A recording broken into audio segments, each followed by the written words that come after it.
జనరల్‌గా కేక్ మీద birthday wishes అయినా, కోట్స్ అయినా, నేమ్ అయినా ఏదైనా సరే క్రీమ్ తోటి విప్పింగ్ క్రీమ్ తోటి డైరెక్ట్‌గా కేక్ మీద రాసేస్తుంటారు. బట్ నాకు అది అంతలా నచ్చదు. ఎందుకంటే విప్పింగ్ క్రీమ్‌తో సమ్‌టైమ్స్ బాగొస్తుంది. సమ్‌టైమ్స్ బాగా రావట్లేదు. సమ్ ఇయర్స్ ఆఫ్ మనము ఎక్స్‌పీరియన్స్ ఉంటే బాగొస్తుంది గానీ, ఇనిషియల్ స్టేజ్‌లో అయితే నాకు బాగొచ్చేది గాదు. సో, టైమ్ టేకెన్ గూడాను.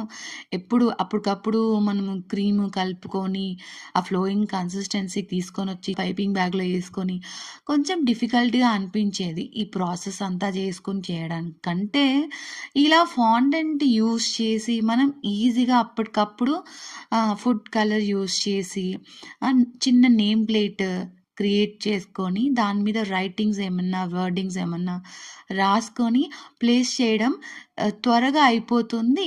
At the same time cake డిజైన్‌ని ఏది కూడా స్పాయిల్ చెయ్యకుండా చూడటానికి నీట్‌గా కనిపిస్తుంది మీ కేక్ కస్టమర్స్‌కి.